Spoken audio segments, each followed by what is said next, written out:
Hey all, welcome back to Train of Thought. My name is Trey, and this is where I share my thoughts on the Winnipeg Jets. The Jets prevail in Vegas tonight in overtime, 4-3. Another gutsy effort where they were down 3-1 in the first period, and really tightened it up after that. Um, so I think the first thought that's coming to my mind is they're a pretty solid third period team. I know I've talked about their second periods, how they've had some awful second periods. Um, but they looked really good in the third period again. They've had how many come from behind wins this year and gutsy efforts.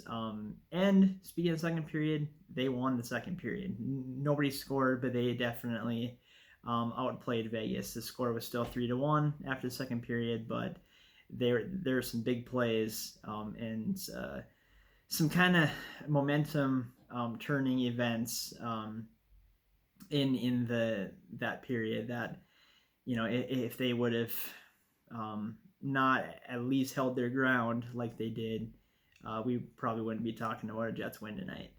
So just kind of starting from the beginning, Jets started off scoring pretty early. Matthew Perreault scored his first of two goals, and it's 1-0. And I get kind of that nervous feeling of great, we scored, it's awesome, but things don't always happen great, or great things don't always happen when we've scored first. So kind of had that guard optimism and was just kind of telling them, step on them, guys, score the next goal. And you got the momentum, take control of this game, get the next goal. And then Patrick Laine committed a silly delay game penalty, flipping the puck over the boards. And I kind of said to myself, here we go. Momentum's gone. And then 16 seconds into the power play, Vegas scores. And in a 4-minute span, Vegas had 3 goals to take a 3-1 lead. So just kind of how I've been feeling about the Jets lately is, at the beginning of the season, they were having awful starts to the game where they weren't scoring first and they were, playing from behind. You hear the thing in hockey about starting on time. And I think that the Jets have been a lot better at starting on time. They're like a good employee who shows up on time for work, is ready to go, starts the day off well, and then goes and takes a nice bathroom break not very far into the day. And when they come out, there's some missed opportunities there. And that's kind of how it's been going for the Jets. They go out, start hot, score a goal, and then boom, something happens to change the momentum, and they have a tough time getting it back, and then they're digging themselves out of the hole. So I know we're only 15 games into the season, and we won tonight, so awesome. They have great character to come back in the third period. It's just looking for that complete 60-minute effort. So we'll take the results. I honestly not trying to settle for less or whatever, but going into the game, as much as you want 2 points, I was going, man, if they can get a point tonight, as a fan, mission accomplished for me. But the thought has been, with the success that they've had in overtime this year, is if they can get to overtime, they're probably going to win, because where did they play now? 5 or 6 games in overtime, overtime/shootout, and they haven't lost. It's got to be at least 5, because they've won 3 games in overtime and 2 games in the shootout. So, that's like kind of the overarching of. I feel like I'm getting off on a tangent here of my thoughts on them playing their 60-minute game and improving on that. So getting back to the game recap. So it's 3-1 Vegas. Second period, the Jets kind of take control of the period. There's a moment, think about the halfway point, or maybe less than that. It was early on in the second period when Adam Lowry had another check into the hard check of Alex Tuck of Vegas into the boards. Excuse me there, and it doesn't look good, especially after this being Lowry's first game back from a 2-game suspension for a hit that was kind of similar. And Vegas doesn't like it, and there's no penalty called. They go to do a face-off, and Vegas sends out Ryan Reeves, who's pretty much their fighter dude and one of the toughest guys in the league. And they put him out to do a face-off against Lowry. And the Jets are going, hey, why are you sending him out for a face-off? And Vegas is, still screaming about wanting a penalty.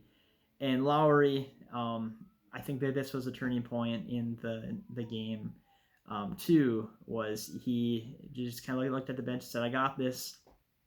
They dropped the puck. Reeves and Lowry dropped the gloves. Pretty even fight, but Lowry definitely won the respective his teammates. I know he already had it, but I think that they were appreciative of him standing up there. And then that was over with. So hopefully there's nothing from the league, especially since he just got back, and we need his presence in our lineup. But going to the third period, it's 3-1. And honestly, when it got into the second half of the period, the Jets are having opportunity after opportunity after opportunity, having power plays. Nothing's happening, and I honestly started checking YouTube videos on my phone or whatever, and going, well, maybe if I start doing this, maybe the Jets will score. I don't know. And Matthew Pearl scores to make it 3-2, his second goal of the game. Shortly after that, there's a controversial icing call where Vegas sent it into their offensive zone, and icing was called, and they didn't think that it should be called icing.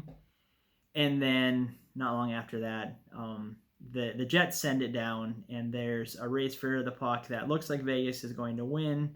Therefore, icing will be called. Icing is waved off.